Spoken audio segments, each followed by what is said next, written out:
Hello crew, Jordan here from Mountway Finance, here with a quick interest rate update. Everyone's probably all over this already. The Reserve Bank have just dropped their cash rate by 0.25% down to 3.85%. We're officially under 4% now, and it was largely expected and a welcome relief for many. And the good news is that the consensus amongst banks is that there is 2 to 3 more rate cuts to come. We have 5 meetings left of the Reserve Bank this year, and potentially, according to who you ask, those could come this year or one of the 3 early next year. So action to come. Now, interestingly, so these rates are being passed through because inflation is now in control within its 2 to 3% target band. And as those rates have come off, employment has actually stayed fairly strong, 4.1% unemployment. And that means that people are earning money, and as these rates come off, their real purchasing power or their real level of wealth accumulation is starting to improve, right? So that bodes well for the economy here, that bodes well for people's confidence, households' budgets, business budgets, that kind of thing. So obviously welcome across the move. What does this mean for house prices?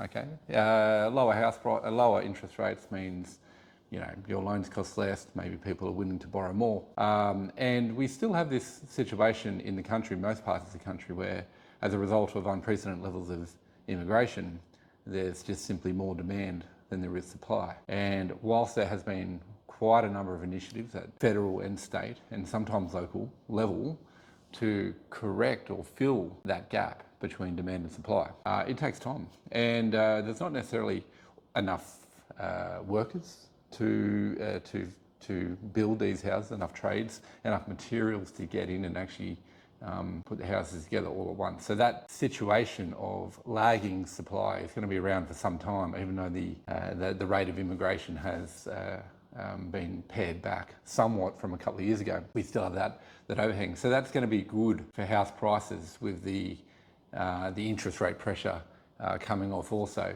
Where that occurs is probably a big question, and my guess is that it will occur in some of the more mid-level income places around the country. So we're talking, you know, not your premier properties, but, you know, in large areas of the middle class around Western Sydney, for example, and in the just outside of the city areas in other places.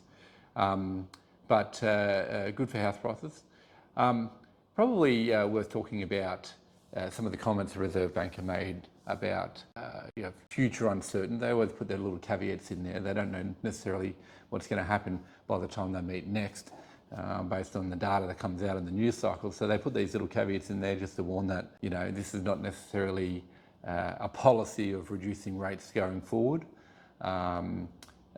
Global recession was mentioned not long ago, and that was off the back of trade wars between the US and the world mainly, but China to a large degree. Now, just recently, just before this announcement, those tariffs were reduced massively by an order of magnitude. They were up over 100%, America's tariff and then China's reciprocal tariff, and they've both been pulled back to around 30%. 30% for the US and I think 20% for China. Now, what that means is, the effect that economists say tariffs have on the world economy, the cooling effect potentially, and where the word global recession starts to spring from, is so much more alleviated by bringing tariffs down between those two countries by an order of magnitude, such as 100-odd%. So that kind of threat to the economy is probably not as present as it was only several weeks ago. Mind you, this is a 90-day hiatus for China and America, but it does open the door for future further concessions, negotiations, etc. But those risks, personally, to me, would seem to be far less present than what they were.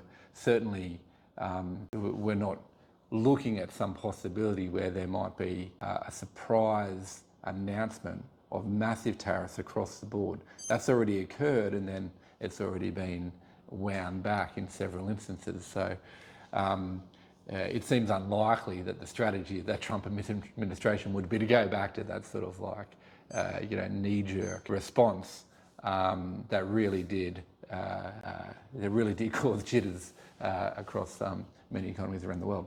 Now, one thing that's interesting, and it always comes up in these sorts of discussions, is fixed rates. What do we do about them? Do you take them up? I've always been of the opinion, and I've made videos about this, that fixed rates are a form of gambling, as variable rates are too. But in taking the fixed rate, you forego aspects of flexibility. So, why take the gamble? Why take away the flexibility unless it's necessary to fix up your budget, to make sure that your budget is set and you won't be incurring those higher costs. So it's a safety measure more than anything. In this environment, there's a consensus of rates falling over the next 6 months. And then the consensus will eventually be that they'll tick up again. That's always tends to be in the forecast. Now, what that means is you're probably going to have 2 to 3 year fixed rates at the moment start to come down lower than the variable rate. And that's going to be something which lenders are going to throw out there to try and attract you to take that deal. And why? Because when you take that deal, it's hard to refinance. There might be a cost to getting out of that fixed rate prior to the 2 to 3 year expiry period. And it needs to be remembered that this is a period that we're in right now because there's an expectation of rates falling. So that fixed rate is set at a level usually around what the average cost would be. So if the expectation is 3 more rate cuts in the next 6 months by some economists, that would mean 0.75% lower rates by the time we get to that 6 months. However, the fixed rates would reflect somewhere in the middle of where we are now, 3.85%, and that lower level, 3.1% in 6 months. It'll be somewhere in the middle of that. And that's because if you take that up, you don't actually get that lowest rate expected in 6 months.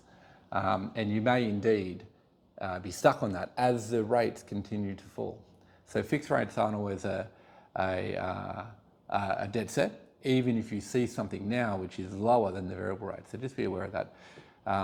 There's pros and cons to every rate offer by the banks, and usually a blended approach is the way to go. Having said that though, if you are in the market for boat loans, car loans, caravan loans, even vehicle equipment loans for business, it might be a good time because they are generally fixed rate loans in any case. There's no variable, or there's very few variable options in those markets.